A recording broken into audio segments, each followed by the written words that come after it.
Good morning. I'd like to call the Information Technology meeting to order. First order of business is I need a motion to accept the business as mailed, or the minutes of the meeting as mailed for January 25th. Do I have a motion? Second. Motion by Cassie. Second. Who Second. seconded it? Sue? Any omissions or corrections? We had a sign. All in favor? Aye.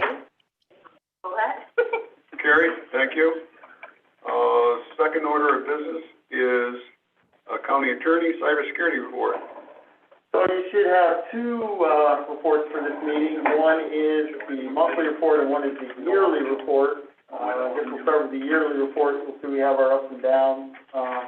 Next month, I'm hoping to give you a report, a more written report of last year's activities in terms of, conferences we've attended, and so we loosely Karen's attended, speaking engagements that she's had, articles that she's written. You saw probably the NISAC article about what the Chief Executive Officer of the county should know. That was part of Karen's doing as well.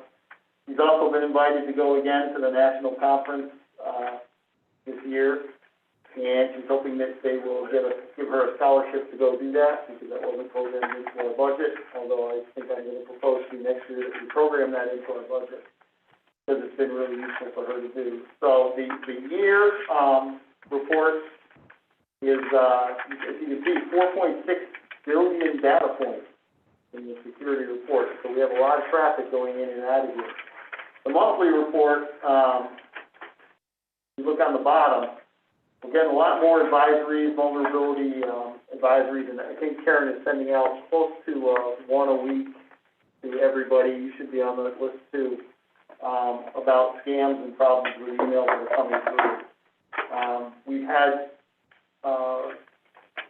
an issue trying to get our email addresses scrubbed somewhat from the public domain, because whereas it used to be a case of you want to put all that contact information out there, and now people harvest that contact information. So we're trying to switch to generalized email accounts. So instead of putting my personal email online, we put that domain name online.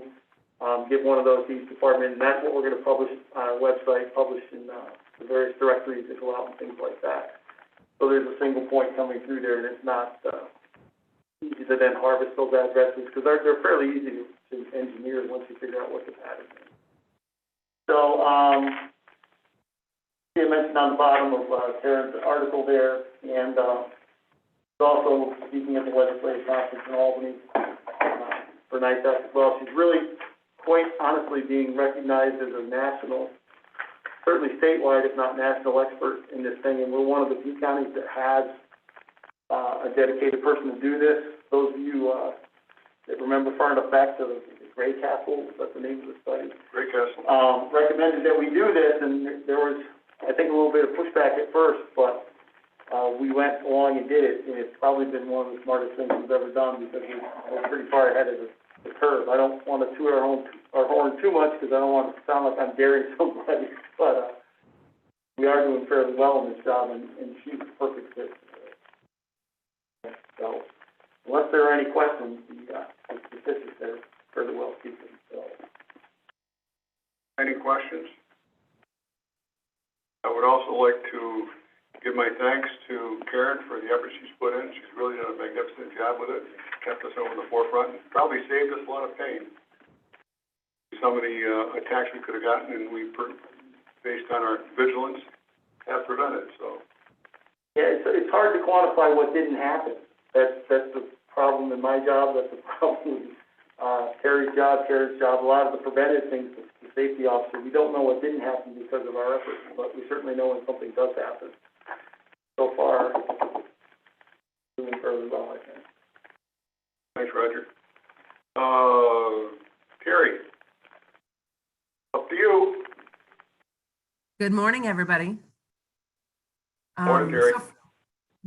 So for today, I have the project report as well as the ticketing report that's been sent out to you folks. The project report, you'll notice that we have, or likely notice that we've completed a bunch of projects that were year-end type projects we wanted to get completed out. So those have been done. it was really a big push with the cybersecurity changes that we had to put in place because of the cybersecurity insurance requirements. So it was a heavy lift to get as much everything done, but it's really it's great. It's a really big accomplishment, I feel, for the county. So I don't know if anybody has any questions on the project report or on the ticketing report. Do you have any questions? Terry, if I might mention something that we did, you and I and Al, we actually had on one of our borrowing statements a question about whether or not we have cybersecurity processes and procedures in place. And I think you're going to be finding that question popping up more and more. As a matter of fact, when it first popped up, we were kind of suspicious as to why they need to know this. But more and more when we're interacting on different issues, folks want to know if we have these kind of things in place.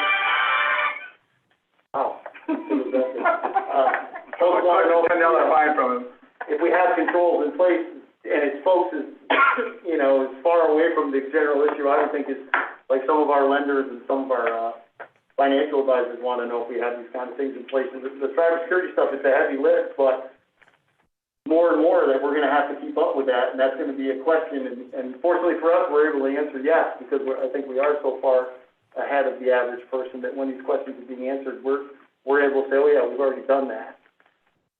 I think fairly unusual, but it's becoming a bigger and bigger issue as things go on, both hardware and software.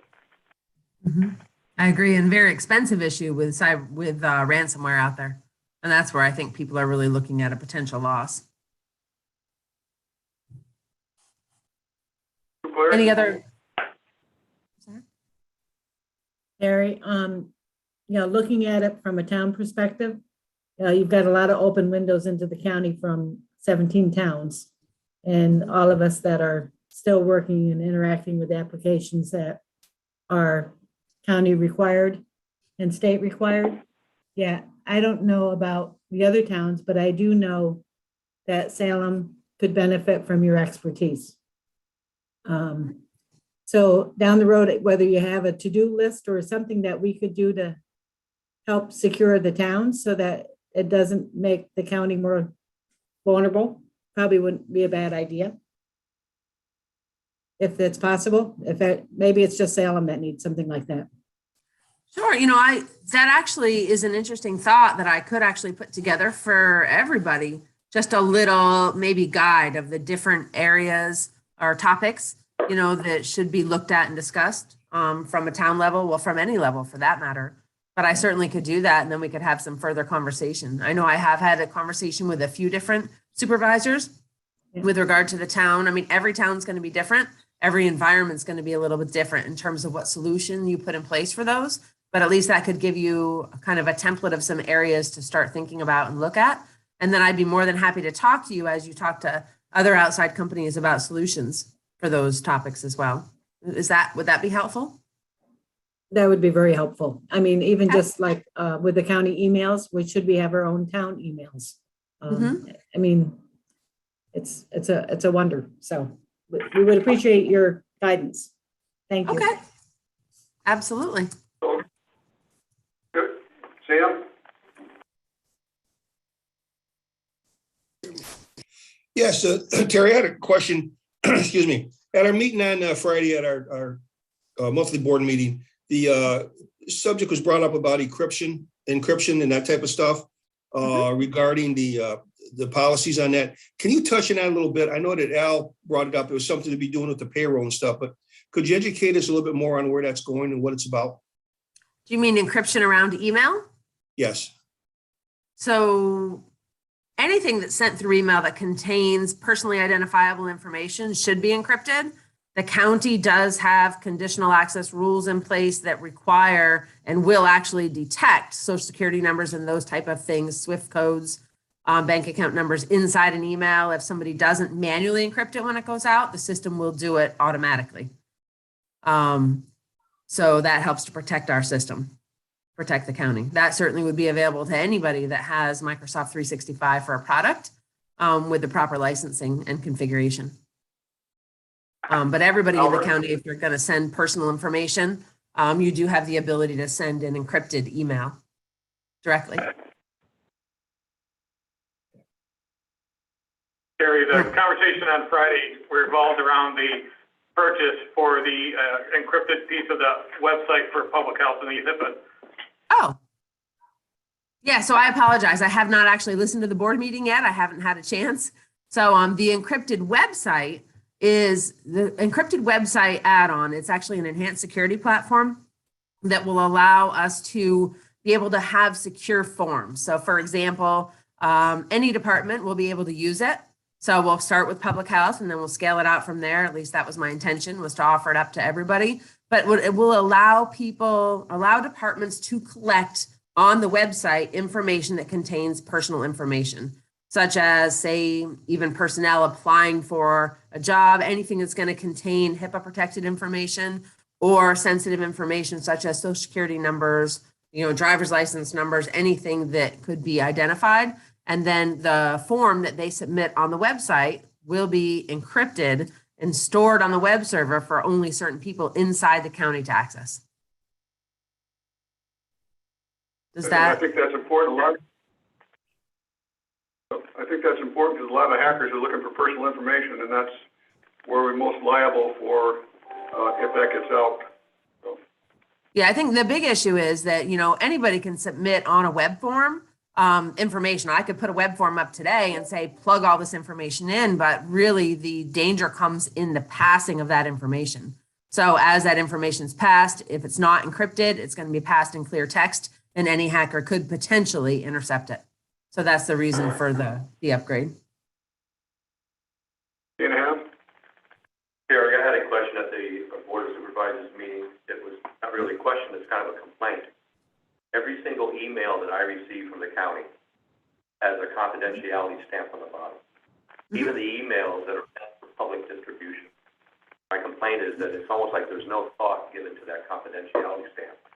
And if it is widely used, widely ignored, it's no longer effective. I think if the confidentiality stamp is put on things that truly were meant to be confidential, it would be respected more.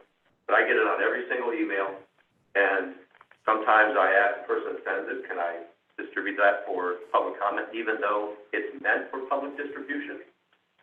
And is there a way that that confidentiality stamp can be put on purposely and not just automatically on every single thing that goes out of the county?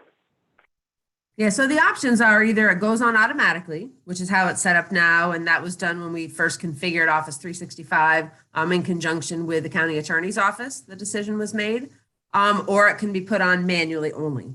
So those are really the only two options. Okay, but I think people in the county that send out emails need to discern whether they should put that stamp on or not. I think it's on automatic now. Maybe everyone doesn't.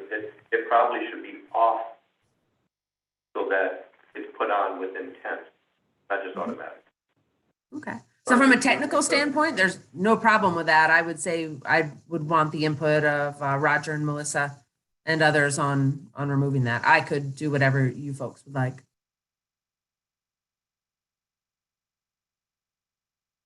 So when we originally talked about this, we decided to put it on automatically because, and I'm looking at the one I have that I use, because you'd rather have it there and not need it than not have it there and need it, I guess would be the way it is. And it's intended for the use of it says it's intended only for you. So if I'd rather have you asking permission, I guess, or we put a stamp on it that says for public release or something like that. And I think we talked with Tim about doing that.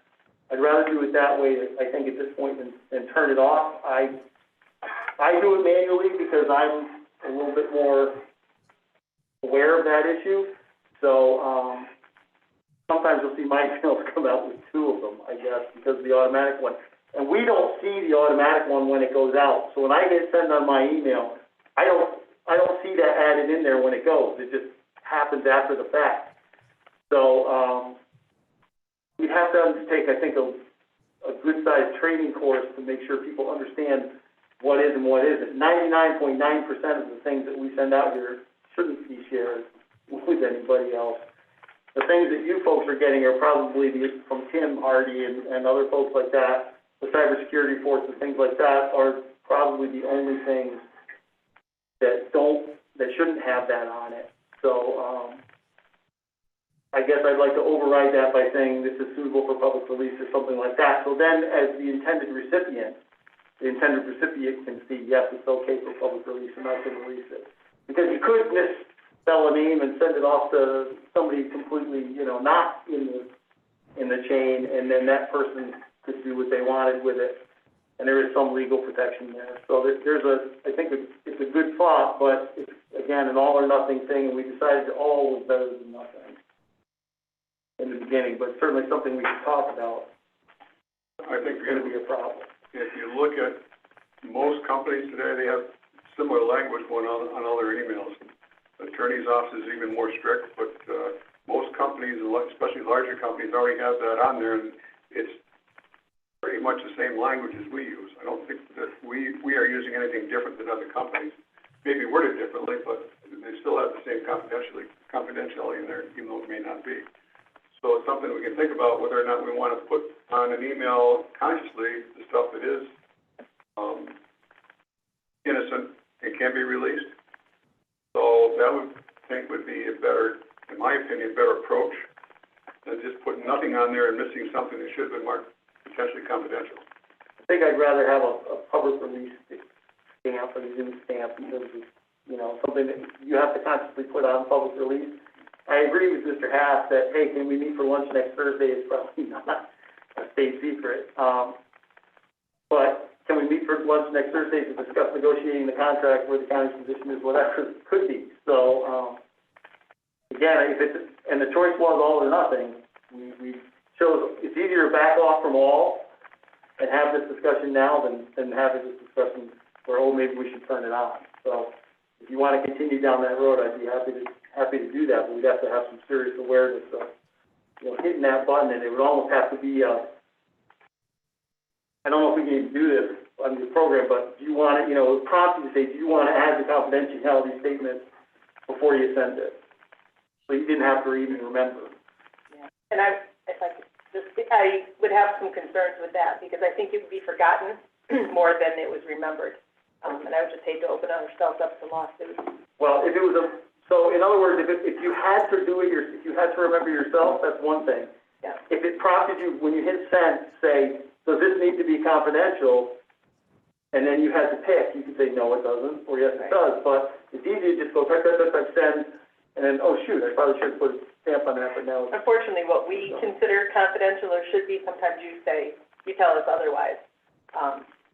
From the whole law perspective, sometimes we're not quite as versed as to... Right, and that's why you'll sometimes see my emails. I add it in when I definitely want to make sure that we understand that this is not foilable, this shouldn't be talked about with anybody else. So there's different levels of confidentiality as well, but I think the general one that we use is that this is only intended for the person who's getting it is the key point there. So if you're not that person, you should send it back or delete it. That's the main point there. Because every once in a while it can go someplace where it's not supposed to go, or it gets passed around.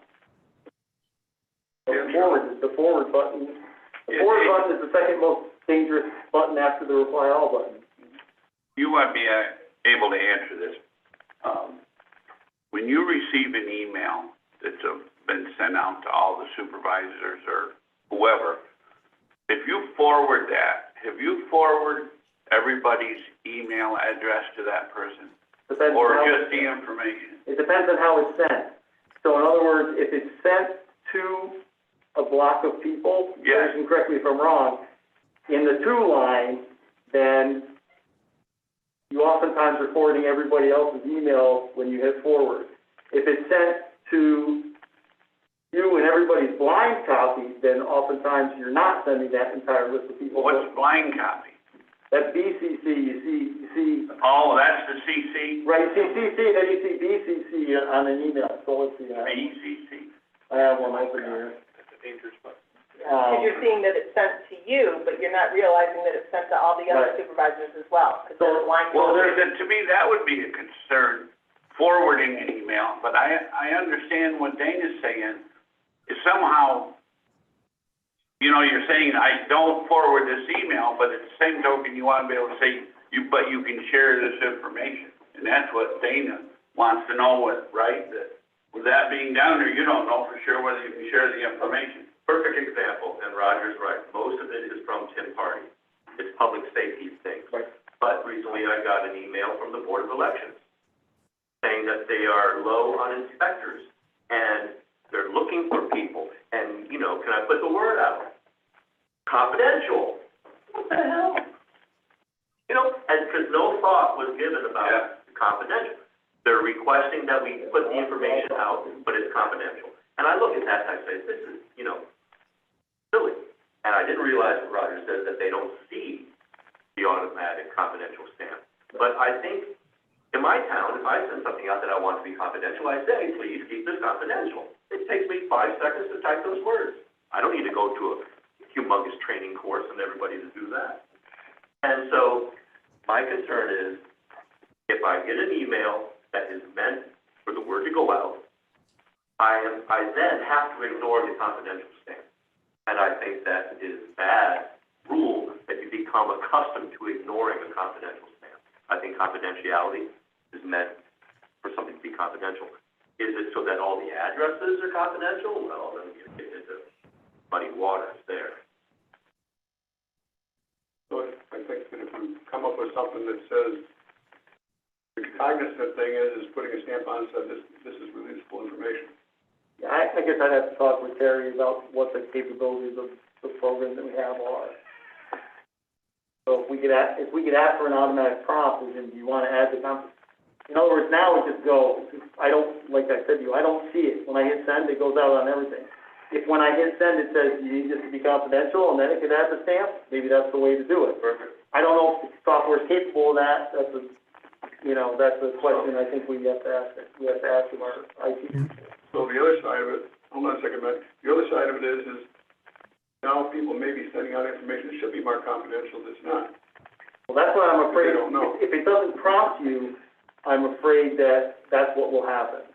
So we decided in the beginning to err on the side of putting the stamp on when it wasn't needed rather than not putting it on when it was. We had a binary choice, yes or no. So why don't you and Terry get together and talk about it and see what's possible? Matt? Yeah, why don't we just get a third choice and just have all the emails that go to Dana have that stamp off there and leave it on for the rest of us? That'll work, right? Maybe I'm the only one that actually reads to the end of the email, the fine print. It makes me think about this instead of getting casual about all the emails. We all receive hundreds of emails. It makes me think about, okay, what does that mean? Should I pass this along or not pass this along? And even if it's stamped confidential and then I disperse it to people, I realize it's my liability that I took because I was told it was confidential. But I just don't think it's a big deal. Be that as it may, whatever you guys come up with, we'll go with. Okay, so Terry and Roger are going to talk about it, and Melissa are going to talk about it, we'll go from there. Anything else, Terry? Yes, I had one last thing.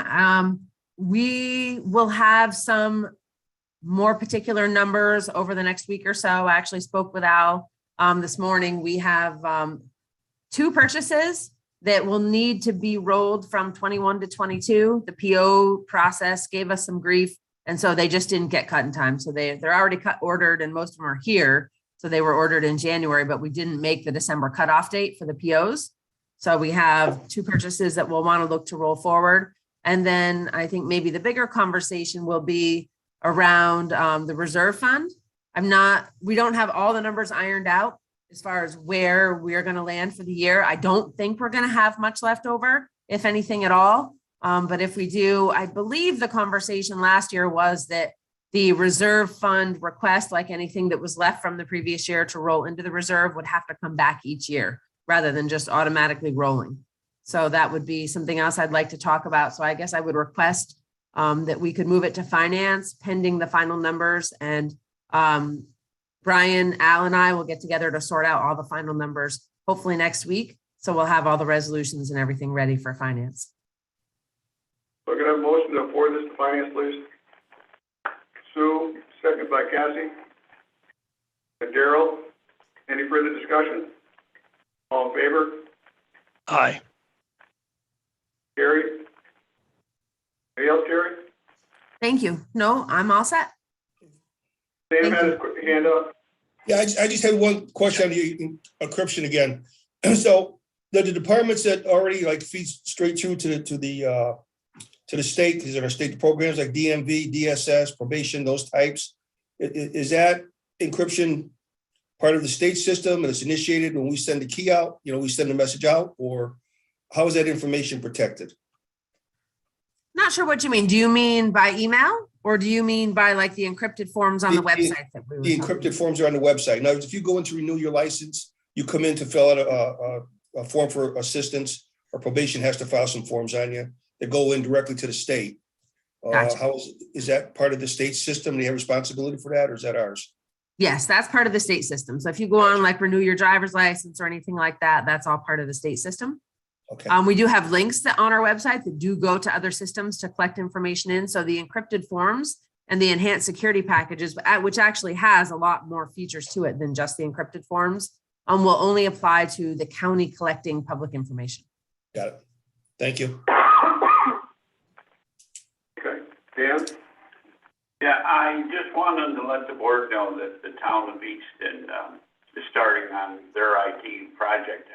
You might call it an upgrade, but I think Terry would say it's the beginning of something where there was nothing. But I asked her to come to our board meeting, and she did, and she was very helpful, and I want to thank her for that. But also to let her know that we ended up, we had a special meeting the following Monday, and we adopted and moved ahead with that proposal that Tech 2 gave us. So thank you, Terry, for all your help on that matter. That's great. Thank you, Dan. Anything else? We are adjourned.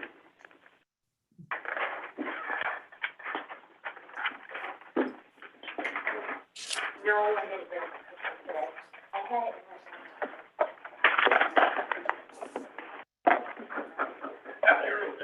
And I knew that I didn't want to drive to somewhere else. I forgot. I really need something like that.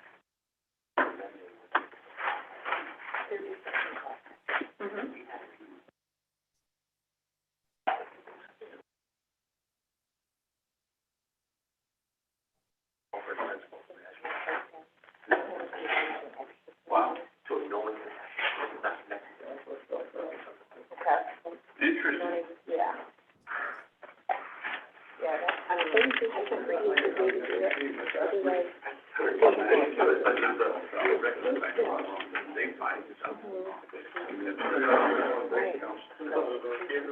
Oh, I do that. Absolutely. But what you don't want to do, which I found that's wrong, is they said, yeah. first they're finding that. Help them like report it to government. Yeah. But, A 4-page report. Yeah, my response. Huh? well, I'm sure. Like they didn't know what to Is do. everybody still here? Okay, we'll call the meeting of government ops to order. The first order of business is to approve the minutes from the January 25th meeting. May I have a motion? So moved. Moved by Tim, seconded by John. And Daryl, any discussion? All in favor, say aye. Aye. Opposed? Carried. Okay, so first one up today is Matt, with Buildings and Grounds. Here? Yep. Everybody, Oh, So- Matt? can you hear me? I'm unmuted. Oh, no. We're gonna start out with the capital plan projects that were scheduled for 2022 and a little update of 2021. Everybody in the building probably has a copy of it right there. Anybody at home, probably it's gonna be on the screen or in your minutes. So every year, probably 2-3 times a year, Melissa, myself, Al, we get together, we kind of update this. I think last time was before budget time. Last fall, we updated it. And I think after this meeting, we're gonna probably update it again, and the reason for that is to reprioritize the projects in there. You know, sometimes I have something out 2-3 years, something comes up, you know, a failure in the system or whatever, and I have to bump that up and maybe rearrange. So for the most part, the projects on here are still all viable. Sometimes maybe projects get added and some get knocked back, depend on, you know, the priority of them. But the one that I want to start with today is the Law Center roof. We've talked about it. It's the roof replacement. I think it was in 2000. I don't know if that's Burgoyne. It was in 2022. In the year 2021, we had over 100 leaks on that roof down there that we've had come in repair. Being versed in roofs, especially just installing the Burgoyne one, I know we got a 25-year warranty on the materials on the Burgoyne roof. I believe on this building, when Harrison did it, we have a 25-year warranty.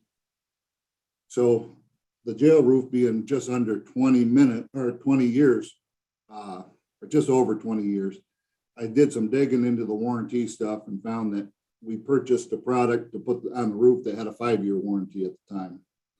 So there's no chance at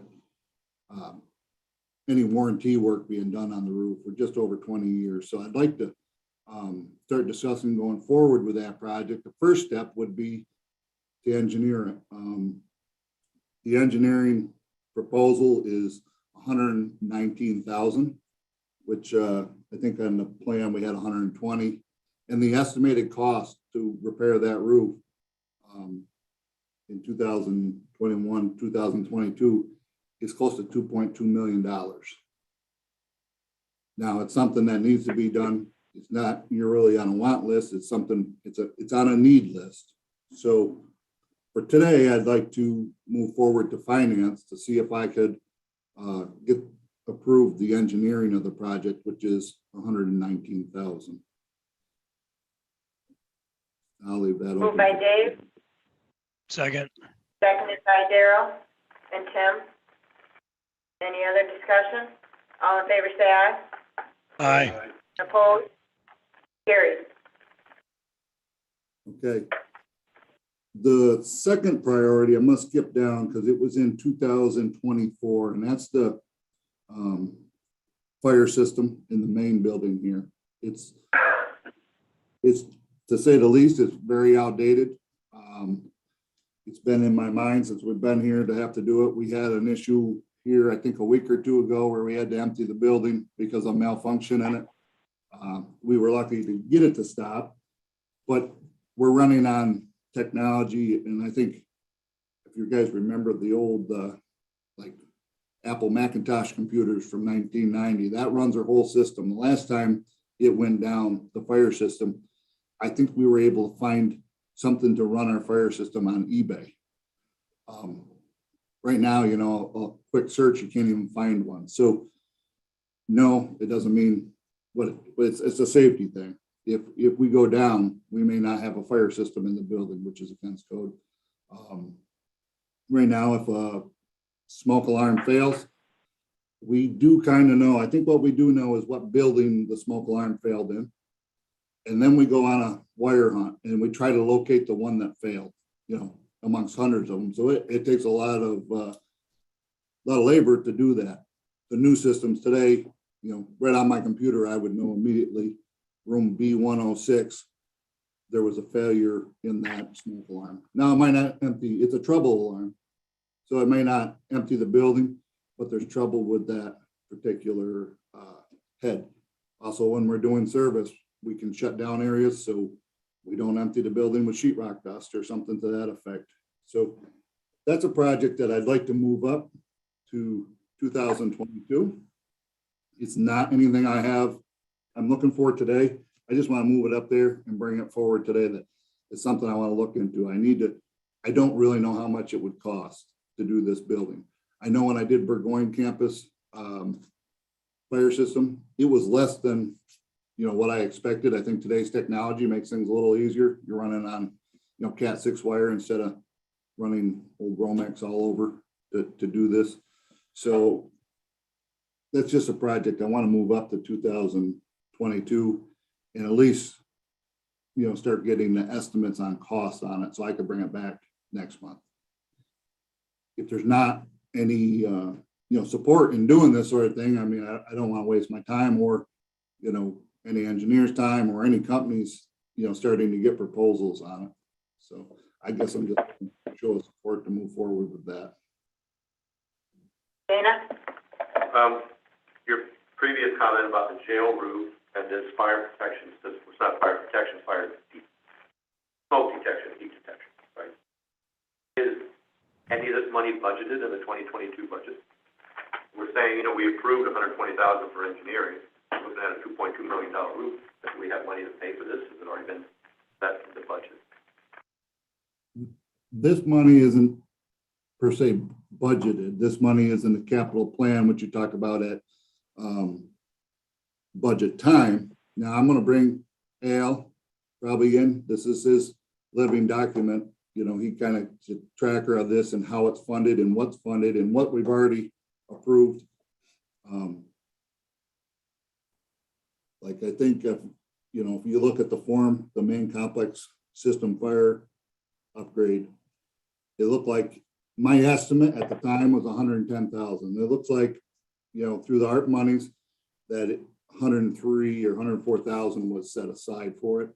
But I'm going to let Al take it from there to answer any of the money questions. Dana. Al? Yes, and when we met, I asked Matt and the budget officer to consider bringing to the board at $110,000 with the way we finished 2021 and the way that we're starting 2022, that the board might actually consider funding this $110,000 right out of general fund and not out of the capital plan. And that would take that $103,000 of ARP money and be able to use that for the engineering for the Law Center roof. That could then free up the regular contingency money because we got some other big ticket stuff coming up like the EPW shop and stuff. So one of the things I'd like the board to consider moving forward is maybe funding the fire replacement right out of general fund. Just something to consider. It would be my recommendation, but of course, I respect your decision either way.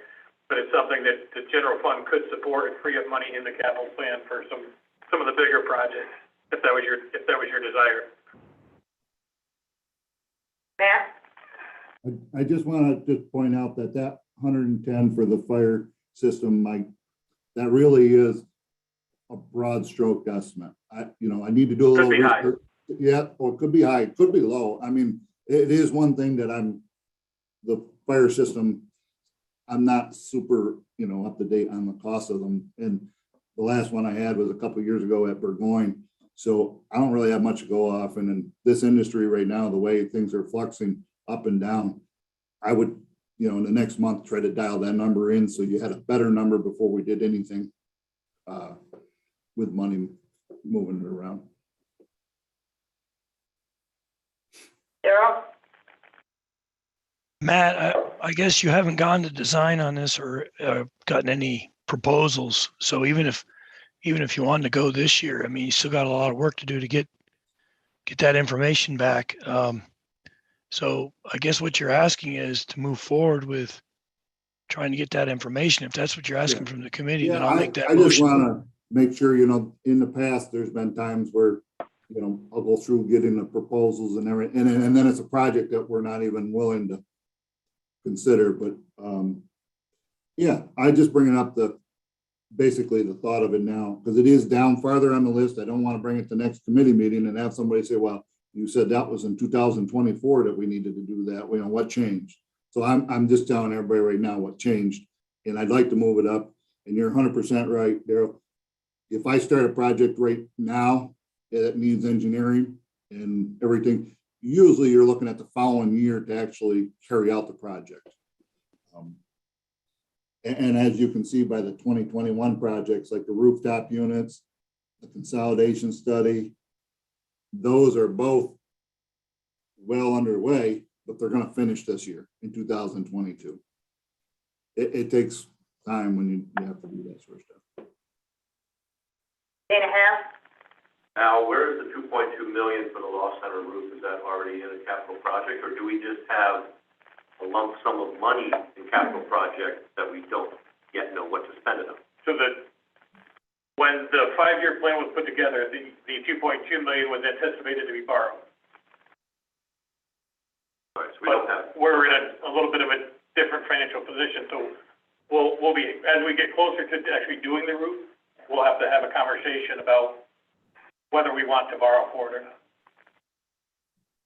We have to do the roof. We have to do the roof. We have to, but what we don't know yet is how to fund it. Correct. We may want to self-fund and not borrow the money. But we'll have that conversation when we approach that date. Okay, where's the money for the $120,000 for the engineering study to replace the roof? Because we're talking 110 for the smoke detection. So there is currently $500,000 in the capital project contingency.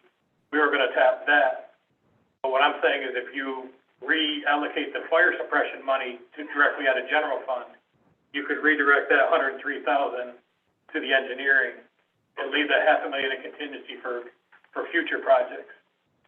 Okay, I think the fire detection system it's a safety of life issue. It's high priority. I don't think it really goes to the bottom of the priority. Yep, near the top. Yes. Matt Hicks? So Al, where would you budget it? Take it out of this year's budget? What line item? I would actually tap fund balance, Mr. Hicks. That was the question. So I agree with Dana. That's a priority. It's just a question of where it's going to come from, right? Yes. I have a question for Matt. The fire system, we don't really need an engineering study to do that. The vendor would do basically the engineering study for us with their proposal. And a lot of these things, Ring, it's all wireless now. You could add little wireless things that would report back which wireless unit is sending out the signal. It might be a lot cheaper than you think, especially if you go all wireless. It's possible. I did go that way with Burgoyne. It was a low enough cost to be able to do that. There is some purchasing policy rules that I'll follow. I would rather do it the way you're just talking about, Dana, have proposals, get 3 proposals and have them engineer it to code. There is a lot of new codes and they update every couple of years, but I definitely would like to do that way.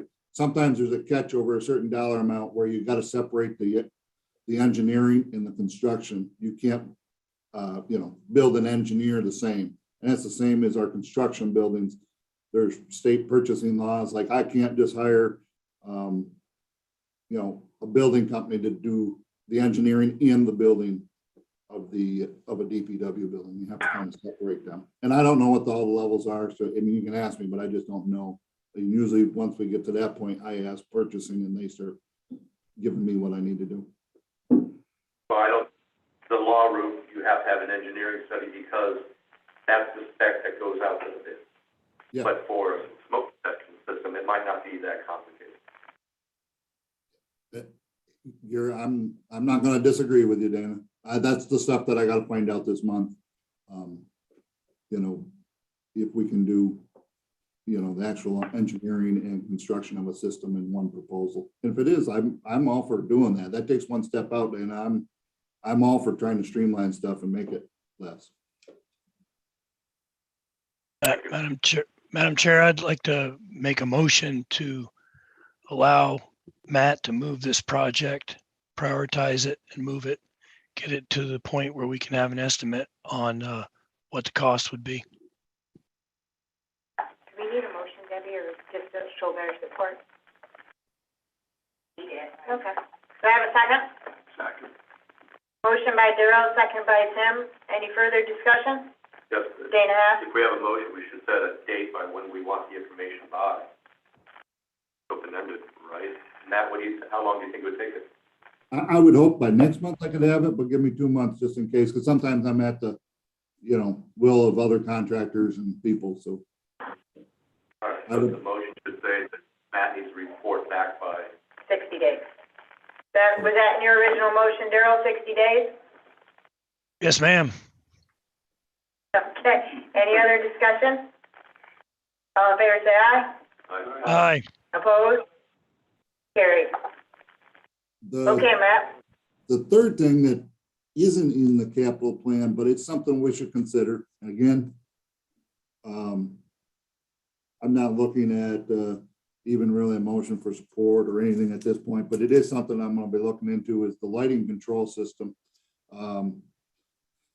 We have a lighting control, you know, basically it turns lights on and off, blah, blah, blah. It's also outdated. We have one employee that's trained to use the thing. But in today's climate with energy prices going up and everything else, lots of times a lighting control system will pay for itself rather quick. And that's everything from, you know, motion lights in individual offices so the lights aren't on, left on, just basically replacing switches, timers of lights and everything else, something we can control right from our system. Right now, there's an antique controller that he plugs in like through a phone jack. And as long as that's working, we can start turning lights on and off. It's a common thing in commercial buildings and all over. So it's something I'm gonna be looking into to see if it is something we can save some money. I don't know how much everybody's been in the building, but we're slowly replacing, you know, fluorescent lights with LED lights as we're doing some upgrades here and there. And I think that's been saving. By doing it ourselves, we're recognizing the whole savings of the electricity cost. And the LED lights seem to be a nicer light for people. And lots of times where there's 3 fixtures, we replace, you know, with only 2, and 2 does the job. But the big savings, not only is energy between the fluorescents and the LEDs, is the bulb replacement. We're ordering thousands of bulbs every year to replace fluorescent bulbs, whereas the LEDs have a lot longer life. So that's just something that I'm gonna probably, you may see it on there after further discussion. Let me get farther down the road on it and see what it would cost. It's just something that you don't see on here now that you may see on here in a month or 2. And at that time, I'd bring it back to you, you know, with a little more detail. Dana? Matt, how do you throw away thousands of fluorescent bulbs every year? They're recycled. The ones that are, how do you dispose of them? We put them back in the cases that the new ones come with, and they go back to the electrical stores to get rid of them. And from there, I don't know, you know, I'm sure they're recycling them, but there's programs to get rid of them. Because I know it's hard to get rid of them because they're considered hazardous. But Yeah. I'm wondering how you.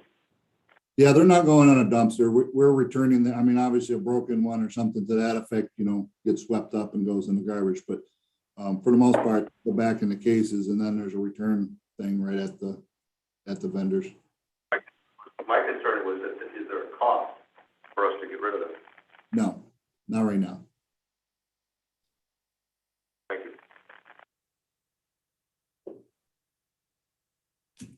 So Okay, go ahead, Matt.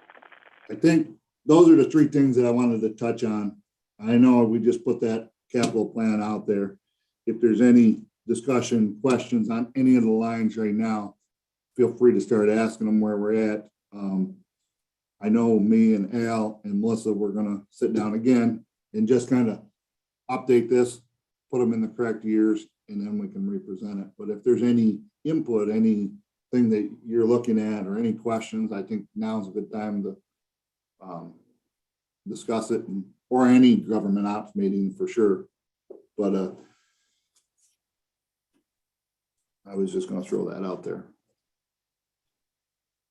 I think it's gonna lead to, and I know everybody's heard this, but what is the goal, you know, of the county with this campus, with the buildings, with space? You know, we have some DPW studies going on for the barns. You know, we've talked about it. A bunch of familiar faces here have talked about it in the past.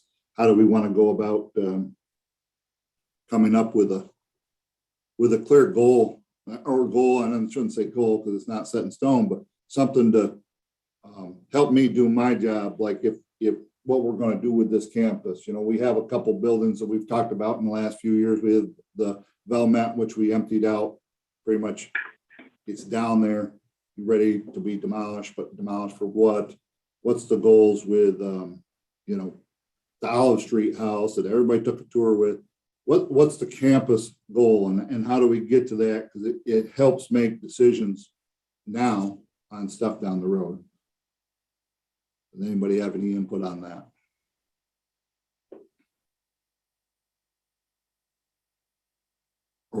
Or is it just status quo? We just keep going and I'm bringing stuff and we say, I mean, obviously that was always done. Even if you have a plan, it always comes here. But how do we have some sort of broader?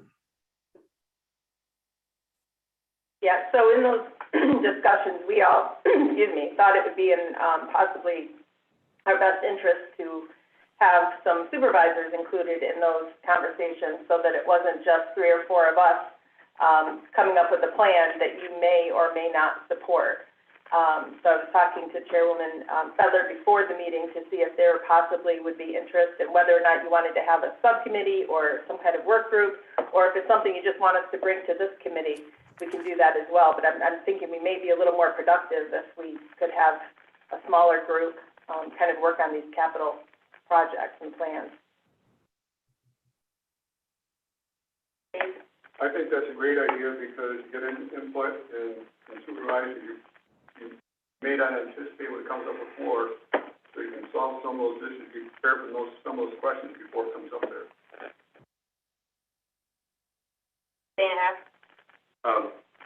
Matt, can you clarify something? I'm a little bit confused here because you were saying that, the plan for this campus, how many years ago was it that we paid for a very large engineering study for exactly that? Is it on a shelf somewhere? Or nobody remember what we didn't did do all it. that. We walked out the old mule barns. But we didn't, what the plan was for that. study. We didn't do the study. It went dead in the water. We never did that study. That was in Chris's capital plan, and that was dead in the water. We walked away from doing that. We all walked around, we looked at stuff, but we never went any further with any kind of plan. It kind of just fell apart after that walk. We had a very large study that had all to do about the drainage of the parking lots. Is that just a paving study? Just the We parking. did have, you're right, we did have the parking lot study done. We still have that engineering here. If we ever did the parking lot, we would update. But the reason why we didn't do the parking lot is because we hadn't really have a plan of the whole campus. So we weren't willing to go forward with the parking lot if we didn't have a plan for the campus. So then we walked around the campus, but from there, it kind of died. There was a lot of hard mixed feelings on what should happen. And we never got anywhere further than that. Maybe it's a good idea we never paid for that study because when we bought the Burgoyne campus, everything changed. Darryl? No, I think it's a good idea to have a master plan for the complex, which incorporates Burgoyne and all of that space. It might take some effort for somebody to put that together for us, but I'll support that initiative. Sue? Ditto what Darryl just said. I also remember there was talk about streets and entries and exits and public safety vehicles and how that would work. And that traffic study, I think we talked about it, but we didn't actually put it into a master plan. Am I right, Matt? And remembering that, was there an exit over? We talked about all that. I remember the ideas, I filled Melissa in on all that stuff, here with the original idea, but there was never any support one way or another. And there was always the fear of if we had a master plan that we had to follow it. And I never perceived that as true because every project comes through this committee, through finance, through a full board. So there was never really a binding, but it would give us some sort of, myself, Melissa, some sort of guidance to going forward to what we put our efforts into, as we're working on it. If we had some sort of supervisor, let's say support, some sort of, idea, like, I value your guys' opinions on all the campus stuff.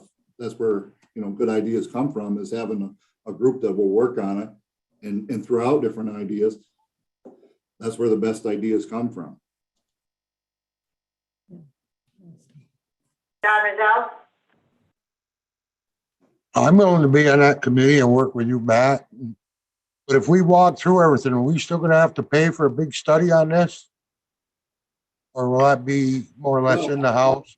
I would say, my imagination of this isn't a big study master plan. I think it's something that we have a working group of supervisors and, department heads and myself, Melissa, whatever, that needs stuff done and what we're looking for. And that's their guidance to go to the capital project plan.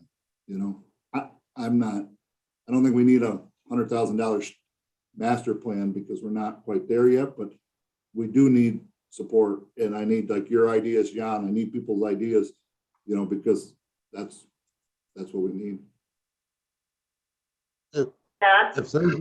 If there's a subcommittee, I'd be more than glad to be on it and work with you. All right. Okay, I think we decided that, Melissa and I just here to decide that Sam has to appoint that group to be a working group. And so maybe we'll have Matt and Melissa get together and come up with some ideas for the group and bring it and form it that way. Is everybody okay with that? Seeing no opposition, we'll go that route. I see you have parks down here. Did you have something for parks, Matt? Or did you change your mind on that? Yeah, the only update I have on parks right now is we're going full bore as planned. We're trying to get lifeguards trained after a couple of years of COVID and no in-house training. The state had extended all the certifications, and of course now they're taken away. So we're scrambling to get everybody back into certified lifeguard positions. So other than that, I think it's business as usual in the parks. I put that up there in case anything came up, but nothing's really came up different than normal. And then the only other thing I have on there is the municipal campus signage. As you guys know or haven't noticed, we've been working under Melissa's lead on getting new signs throughout the campus, directing people where to go.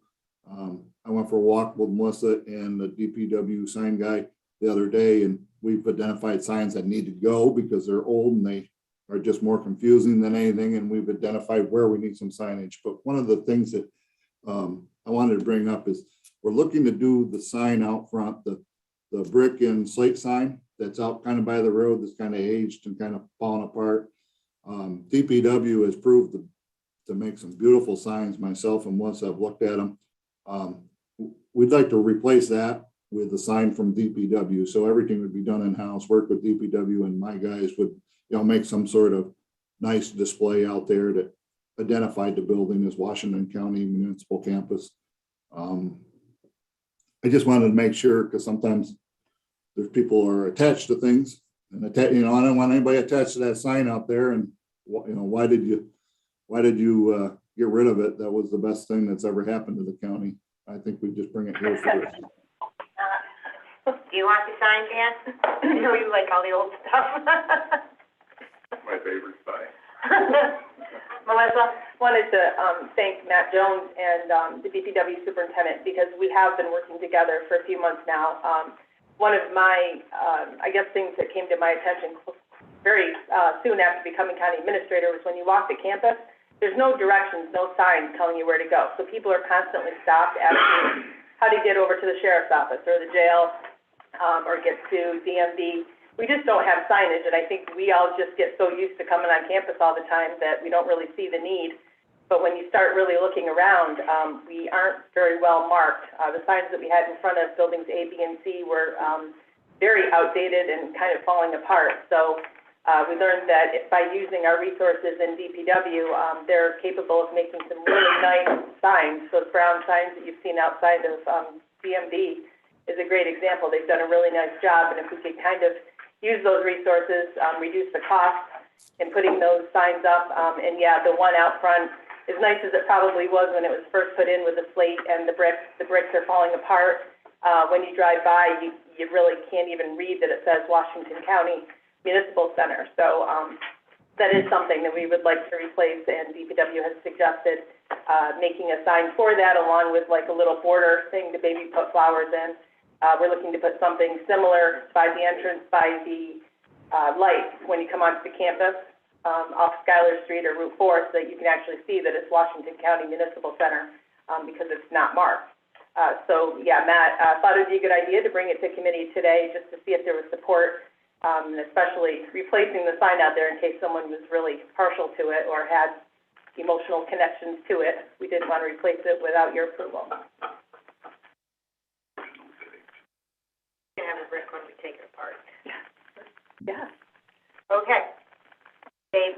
So, now that our campus is opening back up again, and we'll have more visitors potentially coming in, I did happen to be here early one morning for audit and noticed, our parking lot was almost full. We assume they're mostly employees. Should we try and make sure that we leave more spots open for visitors? I don't think that would be a bad message to send out. I think during COVID, when there was a reduction in staff reporting, and probably the public reporting to the building as well, that people may have gotten a little lax in where they're parking. So we definitely could send that message out again, reminding employees where they should be parking. Matt? Just gonna throw a wrench into that again, because lots of times I'll leave here at 7:30 to say go to Burgoyne or to one of the other, spots. If I get back here after 8:30, there's 0 parking spots in the back parking lot. So at that time, I'm either forced to park out there, by the DPW buildings, or usually up the side around Route 4, but we still have, that hasn't gone away. The overflow, the shortage of parking hasn't gone away. It only was temporarily gone away because of the COVID restrictions. When we open up full time again, it'll be back for sure. And even worse because we've added employees, so. Dave? So we also opened up more parking spots over by the DPW garage. Yeah. So potentially employees could move over there. That way we to help alleviate some of that. We do have some older people coming in, disabled people coming in. We should be able to have enough spots for them. I know sometimes that our handicap parking down here is full too. So we should look at that and see what we can do to ameliorate that. I could follow up on that.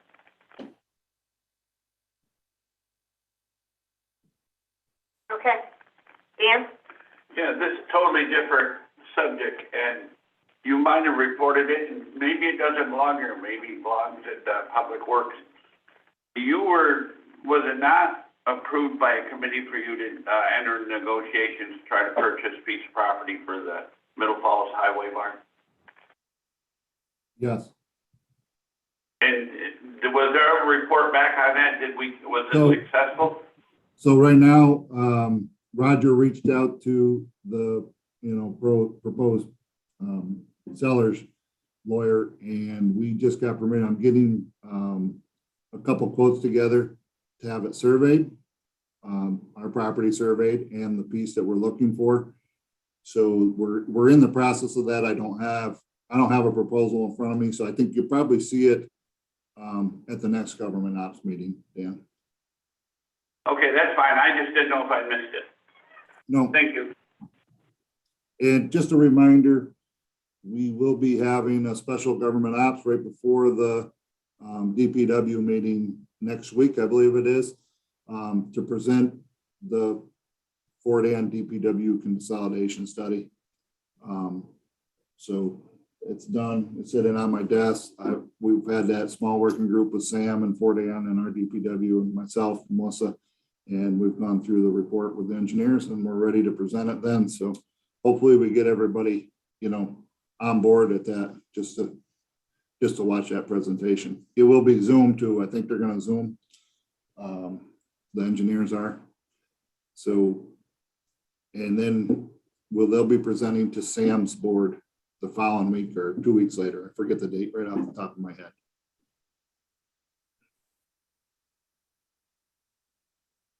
Okay. Thank you, Matt. You got it. You're up. Okay, so I apologize in advance because last time I brought the purchasing policy to this committee, I said I was hoping it was the last time I was going to bring it to this committee to update it. So when this was pointed out to me, I said no, not again. But it looks like I need to bring the purchasing policy to you. We have a new purchasing coordinator, in the position in county admin. And that person has been going through some training. And while she's attended the training, we've been going back and looking at the purchasing policy. There is, a provision in New York State law that, talks about sole source. And, sole source are items that are unique to one particular vendor.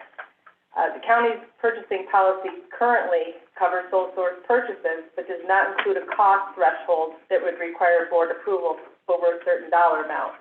So basically, right now, if the department says that an item is sole source, the purchasing coordinator can approve that, and that's the end of it. The board never has to approve that purchase.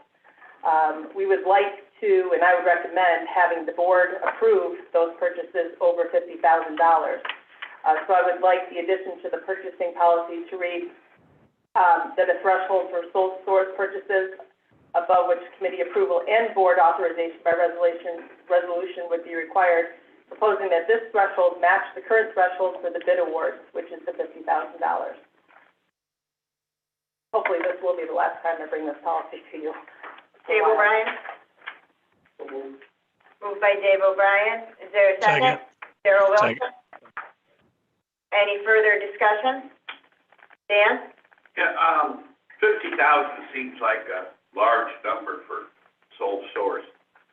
What would be an example that would be something just under 50,000 that the board wouldn't have to approve, just the purchasing agent? Well, for the sole source items usually come from either IT or the sewer department.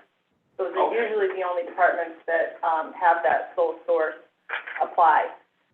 The reason the $50,000 was chosen because that actually matches what we have for the threshold for the bids, and that's what the board approved to have in the purchasing policy. So we're just trying to use that same threshold. Yeah, usually a lot of the larger items that the sewer department purchases that are sole source. So I'm sure that 50,000 is probably not out of their realm, thinking of IT. Yeah. Thank you. You're welcome. Any further discussion? All in favor, say aye. Aye. Opposed? Carried. Dave? I have a question. I was just noticing something in the procurement policy.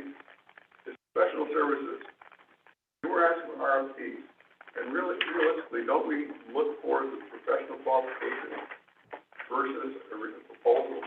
Shouldn't we be looking, I'm asking Roger, they shouldn't be looking for a request for qualifications, because that's really what we're looking for when we evaluate professional services, not the lowest cost bid. Well, so there's special services covers a lot of different things. So like, for a law office or something like that for outside counsel, it's going to be different than an engineering firm in terms of, so when you're looking for like, the master plan is probably a good thing. You're going to want to not necessarily know the qualifications of the engineer so much as you want to know how they're going to approach the problem. So that's kind of a request for proposal. Versus with an attorney, you might want to know their background in the specific subject matter of the litigation or something like that. So that might be a request for qualifications versus a request for proposals from an engineer. They're kind of, I look at them as being interchangeable. And the whole idea of not having to bid those is because you can look at the firm itself, look at the people in the firm, look at the proposals they're putting forward, how they're going to attack the problem. And everybody's going to be a little different because everybody's professional judgment is a little different. So it's hard to differentiate between those two things. Like request for qualifications and request for proposal, because you're looking for both in a lot of cases. You're looking for the people and you're looking for how they're going to attack the problem or how they're going to address the problem. But I just went out for some engineering, and firms applying that really didn't have the qualifications. Had some, but they weren't the best people for the job. Hired one yet, but to me, the qualifications of the engineering firm is as important as anything else, or even more important. If they don't specialize in electrical and you're looking for electrical, you may have one small department that does it, but the important part is the firm's ability to handle the whole project.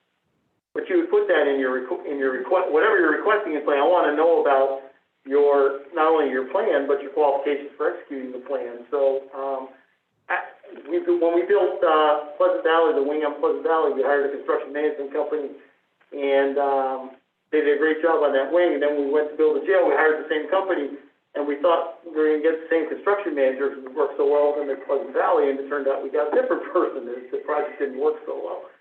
So again, it's the qualifications of the individuals. You're going to want, we should have put in there, we want to have this guy because we had such a good relationship with him, but they pulled him from that project and moved him. So that, whether you call it qualifications, proposal, whatever, you're going to want the same information in each one of, whatever you're asking for, you want the same information. Who are you? How are you qualified to do this? And then what do you propose to do to help solve our problem? Me. Al? And Melissa can correct me if I go outside the lines here, but my memory is they're very different rules, so we have to be careful how we do it. If it is an RFP, you are bound by the RFP. If it is an RFQ, then you have the ability to discuss the qualification. Sewer district maneuvers those waters very successfully, I think. I don't know that our procurement policy gets into the difference between RFP and RFQ, but they are actually very different rules in the awarding of those two. Because in RFP, you are bound by the results. Remember that professional services are exempted under GML 103. We as a county impose the professional services. So we as a county can define what that means. Because we're not governed by GML 103 on professional services. We as a county decided to do that. So we drew the box, so we can decide what the box looks like.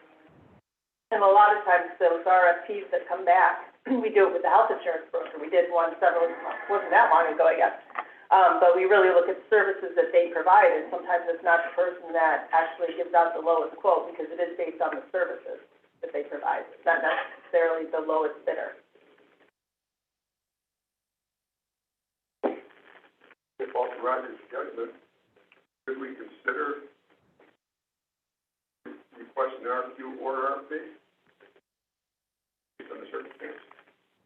And I agree with Al because I was told by one of the New York State auditors if we could do professional services, you need to have RFPs or RFQs, professional services, but if the county wants to do that, that's fine with me. It doesn't make any difference, but I do think we should get the proper RFQ, RFP in there, so we're not putting ourselves in circumstances of being called to the carpet by the auditors.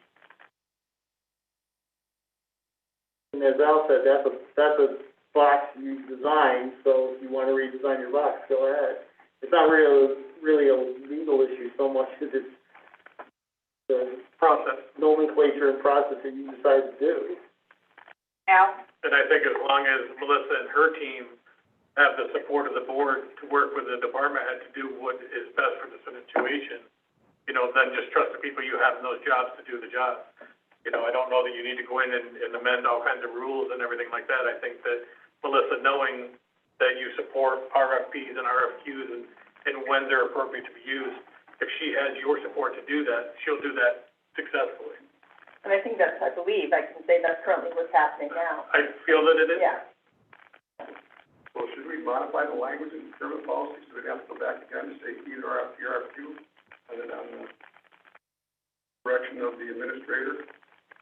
Isn't that what you feel like you're doing now? I think we are doing it now. But your procurement policy says RFP.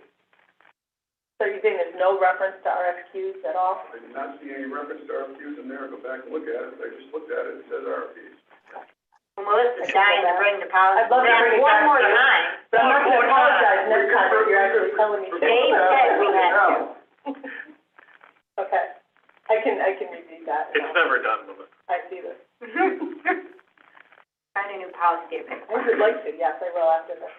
Kevin was gonna have it all done at the end of Oh, the year before he left.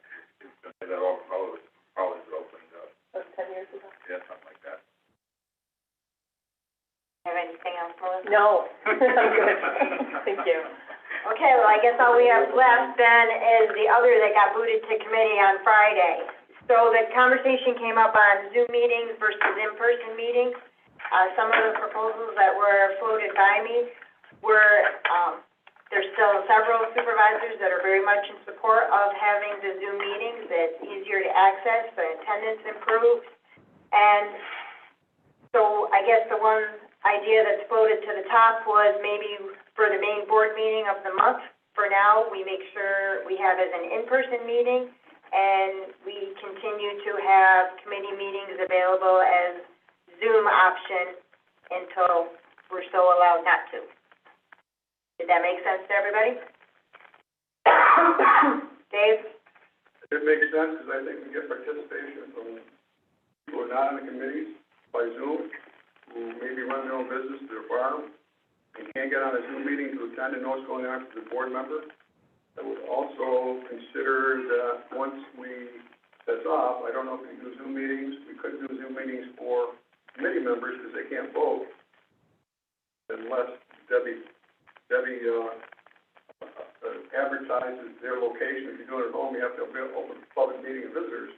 But that puts a burden on Debbie, because most people don't know that. So I would like to see if we do a modification and also do Zoom meetings for non-committee members, so they can attend also. That's just my suggestion. I think it's great. I think that a lot of people want to attend, but just don't have the time to come up here and do it. I'd like to broaden education for as many people as we can, so they know the votes are going to come up in finance and at the full board meeting.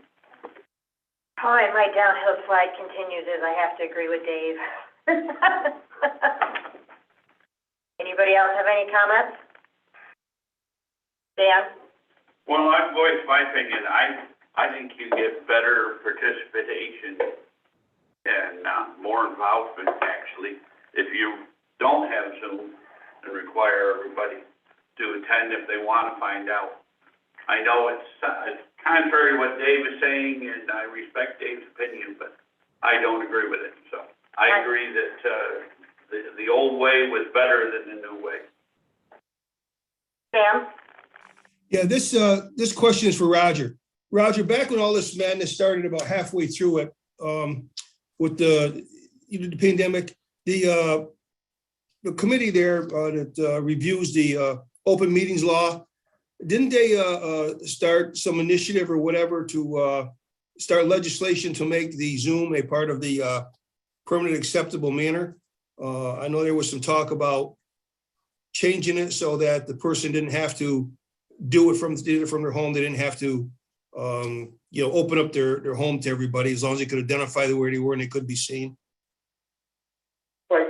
Really, the only difference between pre-COVID and post-COVID is the requirement to notice, for the clerk, to notice the fact that the person is not attending and to publish the location from which they are participating. Zoom has always been an option. It's just the technology has not been present to do it. So if we go back to pre-COVID, Zoom is still an option. It's just that the clerk will have to say, Supervisor Smith is attending from wherever Supervisor Smith is, and Supervisor Smith will have to attend from a location that allows for public participation if the public wants to go there. That's really the only change that going back means. There's also been legislation, and I haven't wound my way through the budget to see if it's in there, legislation to change that and simply just allow Zoom without the, I'm telling you where I'm coming from, and it'll have to allow people to go there part of it. Whether or not that passes or not, I don't know. So we're still in the temporary extensions, which I think now goes through sometime in March. You don't have to make that announcement of here's where Supervisor Smith is, and here's where Supervisor Smith, and here's where you can go to have the meeting with Supervisor Smith. That's the only difference. That's it. You could always attend by phone. You could always vote. You could always do that kind of stuff. It was just that you had to make that special announcement pursuant to the open meetings law, and they suspended that.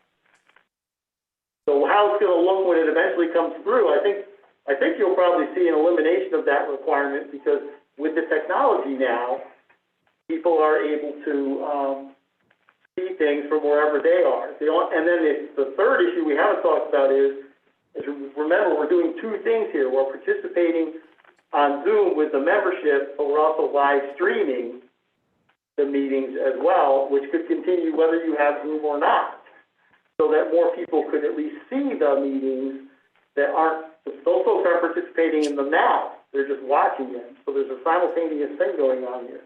So you're gonna have to make that decision as well, as to whether you're gonna keep doing that. But right now, just remember, if one person comes in at Zoom, everybody's looking at a computer. That's the difference. Right now, we have multiple people, but even if it was just one person, everybody would have to sit here and look at their screens to be able to do that. Or you could say committee members can watch on live stream, or non-committee members rather, could watch on live stream, but they wouldn't be able to participate. So they know everything that happened at the committee meeting, but they wouldn't be able to participate in the discussion. I know one advantage that's come along now that you can do Zoom and it's become more popular is now people in remote and rural areas that have internet can participate on committees or subcommittees in Albany. I've been assigned to one, and the first thing I said to them when they asked me, I'm like, I'm not driving to Albany for an hour meeting when it's going to cost me. I don't really want to be on the committee. And they said, oh no, we're doing everything in Zoom. And so as I sit on this committee now, there's people from the Syracuse area, there's people from the Plattsburgh area, there's people out of Long Island, and myself, and, you know, in the Northeast part of New York State, and we're all participating for issues that concern the whole state, and Zoom is fantastic for that, whereas before, you know, your pool of people that you would pick from wouldn't be as well, and if you shrink that back down to the county, it's the same thing. It's much easier for Daryl or John or Paul to attend, or anybody that's working on the road to attend all of the meetings with the Zoom, whereas before you spent more time in your car than you did sitting here. So I'm really in favor of it, and I think you can participate just as much. Dave? So I also agree with Dan, people here get more participation, but I think the real value is getting people to listen to the meetings and to participate at some level to understand that. You know, we have some meetings that I think Daryl takes 45 minutes to get down from Putnam. They're down here for 15, 20, half an hour meetings. I mean, that's, he's up his day. He's also got a full-time job to work on.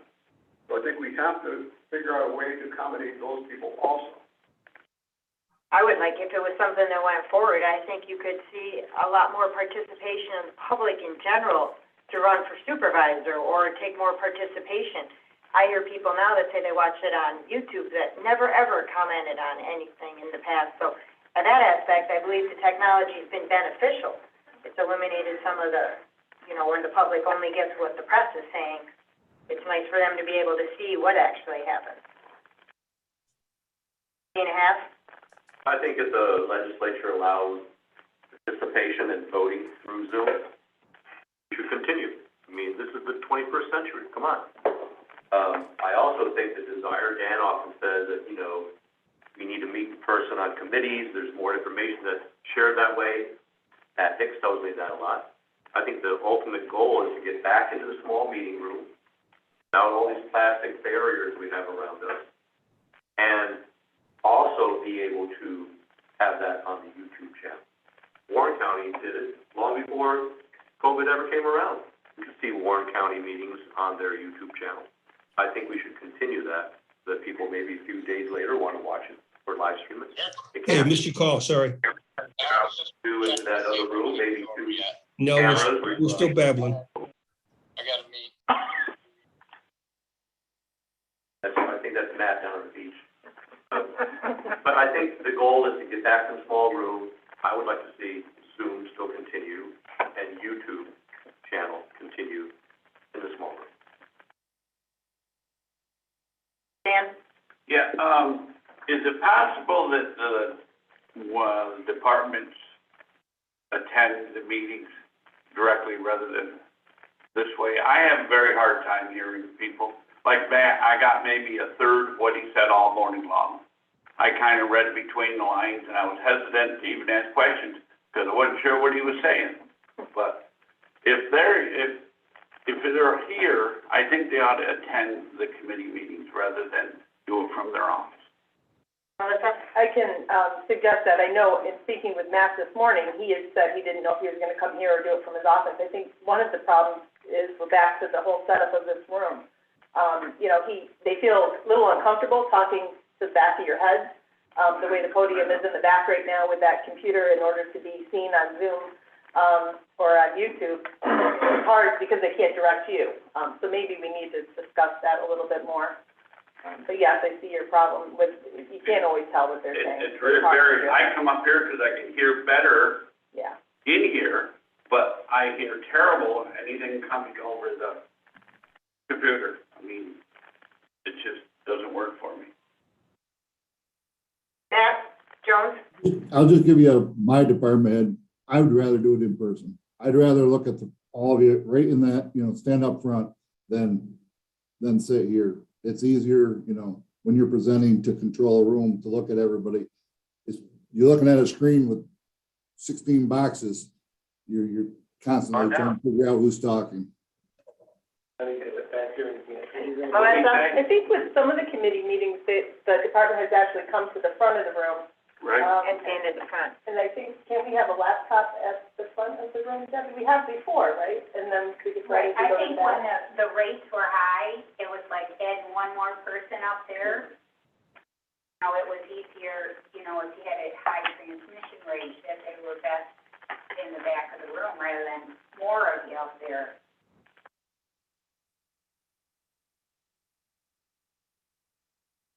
Okay, so the consensus, I guess, with the exception of Dan, is that we can continue as is with Zoom meetings as long as we're allowed. Is that generally the consensus? Nobody's jumping up and down and saying I'm wrong. Okay. Is there any others to come before the committee? Dana Half? What was also punted to this committee, I thought, was, Dan brought it up, was the temperature checks when you can come in, the plastic barriers. Oh, I think that was said that they were keeping that. No, Temperature checks were still in place. That was an email that came out. The discussion we had that they were going to keep those in place until the nurses and CDC dug into it and made a recommendation. I thought it was going to stay in place until we had this committee meeting. We Dan? can discuss it. Yeah, that's what Sam said, that, that he'd send it here to discuss it. And Oh, I thought that part was supposed to go to the Health and Human Services. Sam? Yeah, that part was supposed to go to Health and Human Services, but what we're working on now currently is that individuals, employees would not have to take the temperature test when they come in. Obviously, the word we put out, if you're not feeling well, then you still stay home, you don't come to work.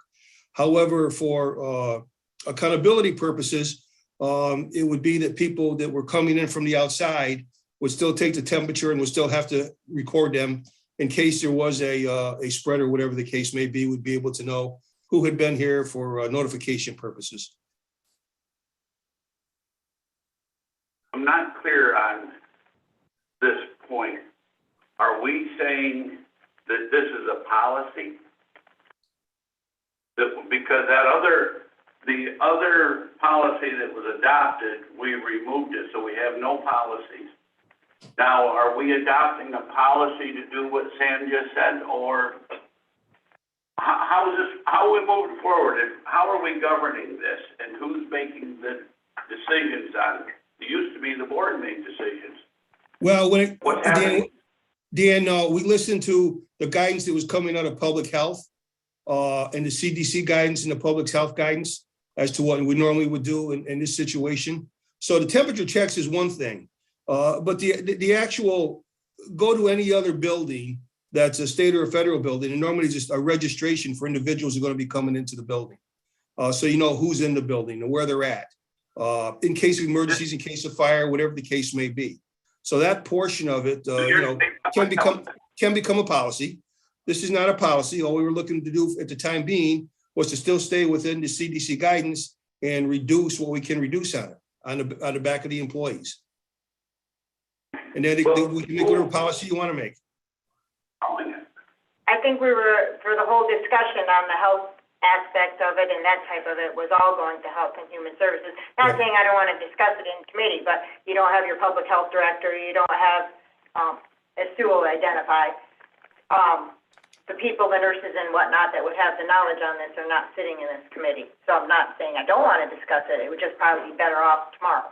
Okay, so let's say it goes to public health. Then you discuss it. Then what's it coming back to here to create a policy?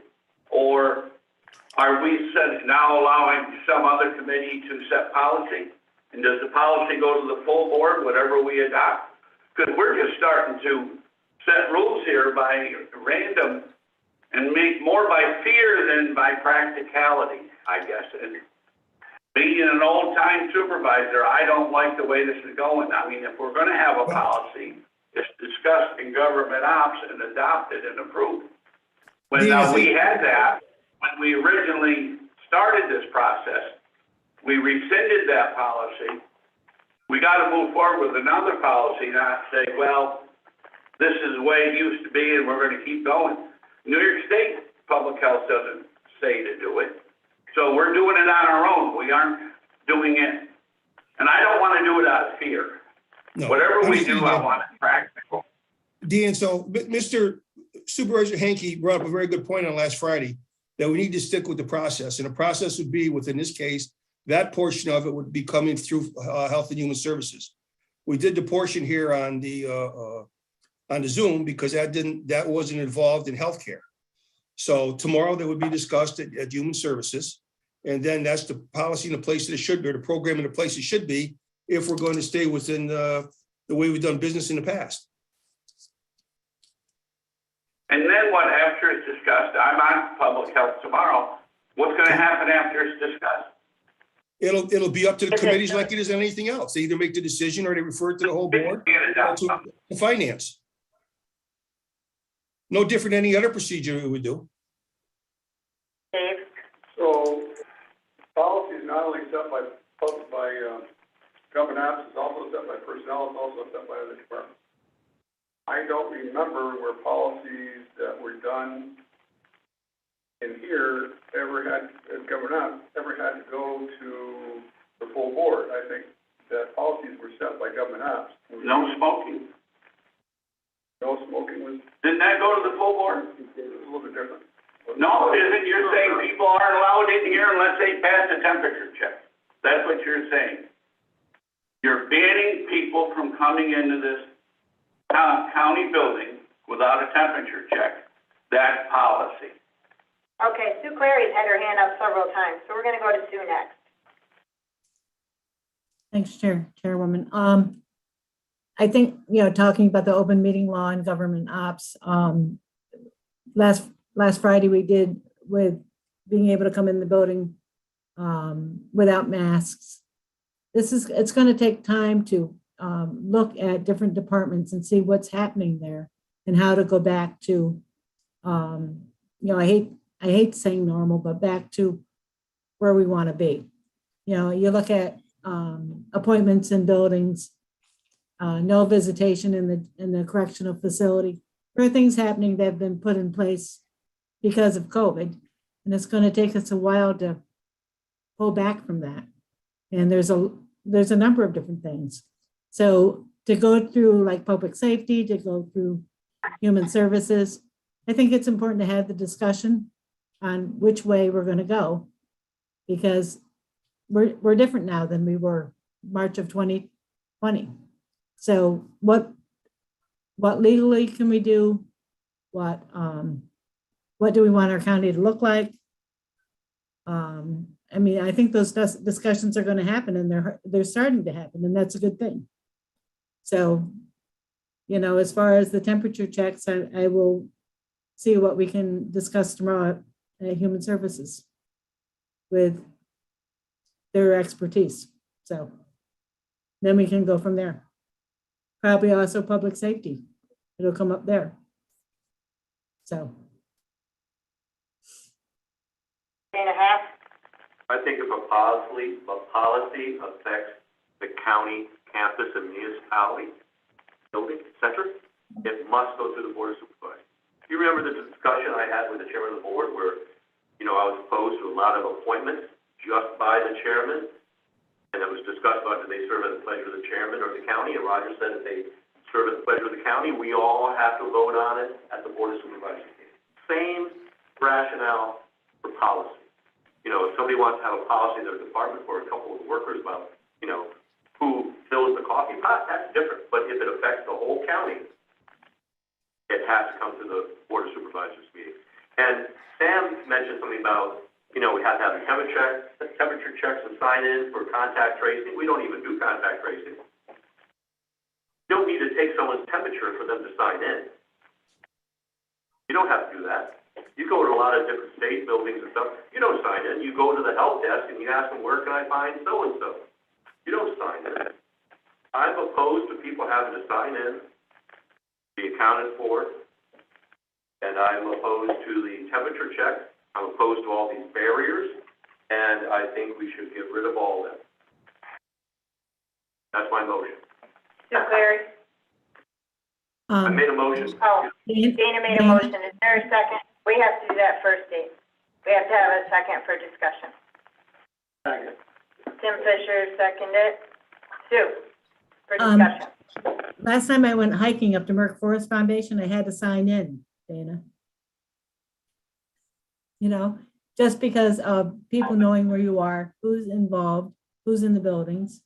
I don't know if that's a hardship rather than just a, I mean, you go walk next door to the school, you have to sign in. It's just a normal process. That's not normal. It's a That's security. abnormal. We're going with Matt Hicks. Is there still any kind of state of emergency or any other overarching proclamation that we're still under going back 2 years, or has that all been, everything's been lifted? 99% of it's been lifted, Matt. Okay. We just have individual mandates that are coming out from the governor, not state of emergency ones. So there was really nothing though from the county standpoint of anything in that regard being in effect at the moment. Correct. Dan Shaw? I'm going to use an example of Market 32, just because it's close by, or any other grocery store. It's more critical that you would protect our food source for people going in and handling food and being interactive like that, that they are coming in here to get their license renewed. Or asking a question up in real property. It's intimidating when you come through that door down in entrance B. And first there's a deputy sheriff, then he's got to record you, he's got to take your temperature. It used to be you had to have your mask on. This has to be done away with. And I think we're being unfair to our citizens. So I'm totally in agreement. I can't vote on this, but I'm totally in agreement with this motion. I want to know if we're talking about doing away with the sheriff too. So the asset we're protecting is our people. We can't do things without our people. If we're not going to protect those assets. He was here long before COVID. Yeah, that was one of the comments that was made. But the point is the intimidation with the temperature. And put your back against the wall, then we're going to record the information. That's what I don't want to see. We don't say that. And Melissa? I guess I'd like to see if there's interest. Who is it? It's the county clerk. It's Stephanie. Oh, okay. I just have something to say with what Dan is stating about intimidation with having their temperature checked. As a department head who sat at the door for 9 months, like greeting people in, there is no intimidation by having the temperature check. There is no animosity by having the temperature checked or having their names placed. We explain to them the purpose, and in most cases, we have been thanked for taking that time to make sure that our residents, as well as the residents from other counties that are coming here, are safe and protected, and that Washington County is doing their part in protecting from this disease or anything else that's going on, that we are on top of it and that we are protecting ourselves, our employees, as well as the individuals walking through this door. And I say kudos for keeping that in place this whole time, because I also work at a pharmacy at night, and people are walking around with no masks when it was mandated and have had no vaccines. It was still spreading, and nobody cared, but Washington County stepped up, they cared, they did the guidelines, and we were protected. And in a 2-year time frame, we have not had one exposure that we have been aware of from these people coming into Building A to any of our customers that have come in here, and we see between 150 and 200 people a day come through this door. Thank you, Stephanie. Melissa? I'd like to recommend, if the supervisors agree, to have this subject actually forwarded to the Public Safety Committee, which is March 1st. Health and Human Services is tomorrow. Our Director of Public Health is not going to be here tomorrow. And I had sent her an email to see if she could attend the next public safety meeting and give their recommendation.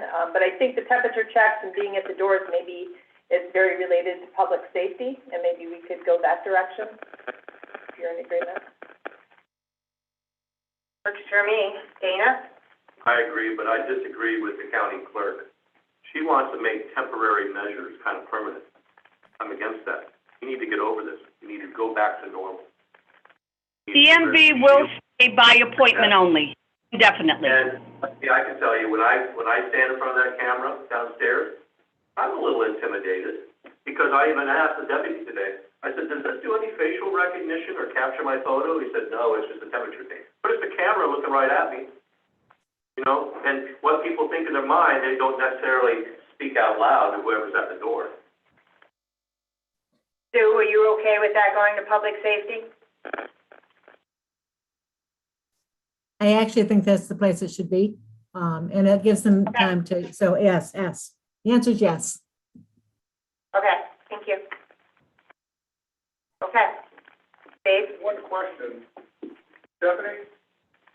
Yes. Is county clerk's office, I think Sam said something about this morning, isn't the county clerk's office under guidance of the state?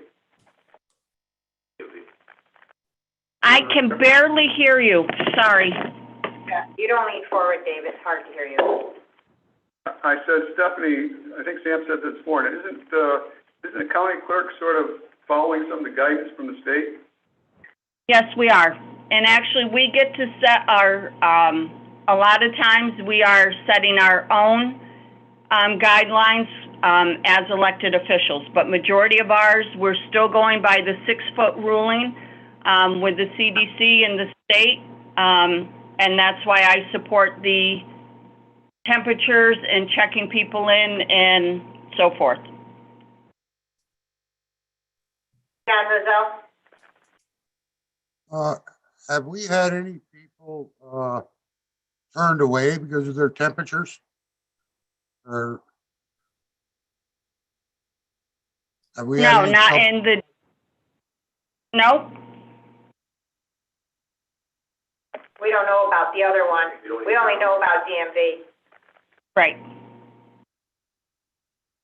John? I don't know why everybody's getting intimidated. It doesn't bother me to get my temperature taken when I walk in. It's good to know because I don't take one at home before I come. Thank you, John. Daryl? Madam Chair, I'm sorry. Could you remind me of the motion that's in front of the committee at this time, please? Debbie? Mr. Haff made a motion that he was opposed to barriers, temperature checks, signing in. Right, and that they need to go away. Thank you.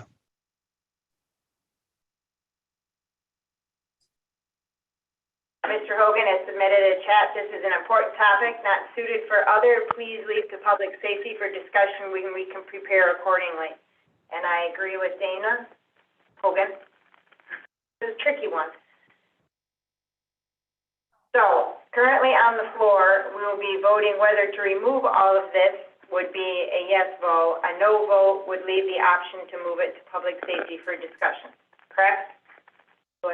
Well, a no vote would be, we're not gonna remove all of this, and we better specify what this is, because we talking about a lot of things in between. So if we're talking about removing the plastic barriers in the chambers, Three things. Removing the plastic barriers, removing the temperature checks, and removing the signage. There may be more, but I'm just gonna limit it to that for now. so a yes vote would remove those things. Well, would send that to the full board, as Mr.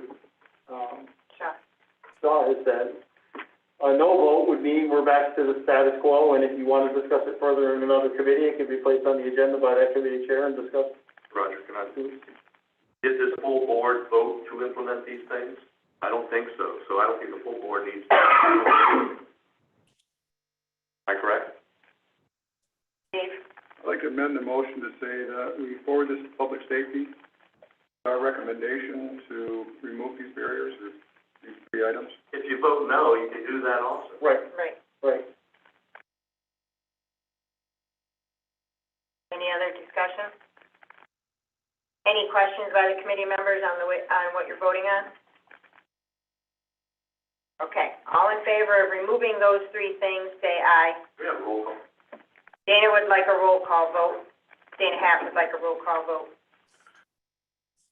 Mrs. Sedler, No. Joe O'Brien, No. Mr. Hack, Yes. Mr. Hicks, Not there anymore. Mr. Rozell, No, Mr. Wilson, No, Mr. Fisher. Yes. Motion's defeated. 1, 2, 4 noes, 2 yeses, and 1 absent. Okay. We will continue the I will discussion. bring this exact same resolution to public safety, not on that committee. So Darrell, you're okay with putting this discussion on your agenda so everybody knows it's coming up? You'll vote no now, but you just say you'll vote Yes, no for the ma'am. next committee? Thank you, Darrell. Any others to come before the committee? Dan Shaw. This is just point of clarity, so I know, what is happening right now? Does every employee have to have a temperature check when they come in? Yeah. And do they have to sign anything, or how's it recorded that their temperature is okay? It's not recording anything. So if I was an employee and I come in and my temperature was 102, I nod my head and walk on to work if I Hopefully wanted not. to. Hopefully you say, oh, I'm Well- sick, I shouldn't be here, I should go home. Right, but I'm saying, and where is it that you want it, the cutoff? 98.6 is normal? What if you're 99? Above 100. What if, Above 100, I believe the policy says above 100, and what it says is if you test high, you leave the building, go outside, make the call to your supervisor, tell them that you tested high, and it'll be, might be 101. I'll have to go back and review the policy. We have an internal policy for employees. and how often is that occurring? Does it ever occur? That they have a high temperature? Yeah. I don't know. I mean, you get a lot of phone calls? Because what I'm saying, if it's, nothing's happening anyways, what are we doing it for? Yep, it is I'm happening. just wondering is anybody tracking this? I mean, what the success rate, what the usage rate is or anything? I think it's like more interdepartmental, but I won't say that for sure. Honor system, really. So, Dave? we have two places where we have someone sitting, DMV and downstairs. If memory serves me correctly, there's two other places, at least two other places. There's a camera down past the entrance down here that most employees go to. And there's one down here at this entrance that people go through also. So they sort of bypass the ones that are coming in. Those another doors aren't open to the public. Pardon? That AV door is not open to the public, and neither is the back, door. So the public is funneled through either the B entrance, the C entrance, or the A. Most employees go to either one of those cameras to check themselves. So really, right now, it's an honor system. They walk in one of those doors, they may or may not take their temperature, or they may or may not record that they've passed.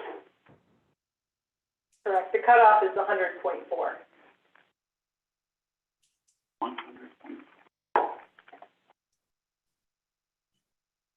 Okay. Any others to come through the committee? All right, we're adjourned. Have a good day.